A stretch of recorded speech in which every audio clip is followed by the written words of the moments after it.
The city adjusted faster than Marcus expected. It always did. When one shadow disappeared, another grew longer to replace it. Within days, new names started floating through the streets. Men who used to whisper now spoke louder.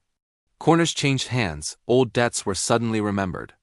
Violence didn't explode, but it moved quiet, targeted, intentional. Marcus watched without stepping in. That was the hardest part.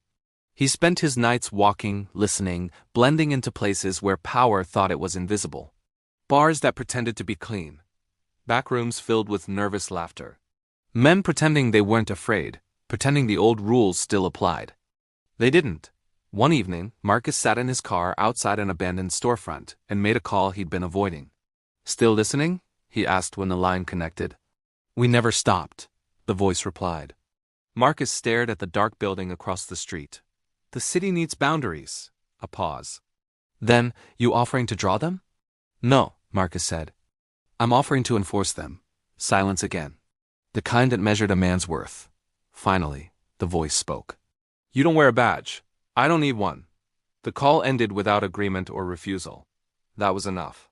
The next morning, a man named Carlo Vega was found face down in his own office. Alive, breathing, but broken in a way doctors couldn't fix with stitches. No witnesses. No weapon. Just a message carved into the desk. Stop. People understood. Territory wars slowed. Meetings ended early.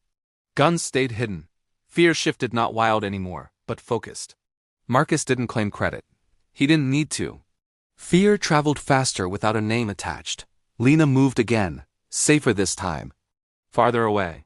She didn't tell Marcus where. That was the point. They spoke less. Not because they cared less, but because some things stayed alive only when kept quiet. One night, Marcus returned to the ruins of his bar. The tape was gone. The door hung crooked. Inside, dust covered the floor where laughter used to live.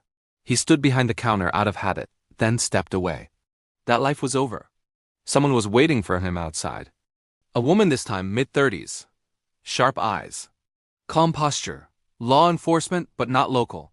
"You're hard to find," she said. "I don't hide," Marcus replied. "I move." She smiled faintly. That's worse. She didn't threaten him. Didn't arrest him. She talked about balance, about how chaos filled empty spaces. About how men like Marcus were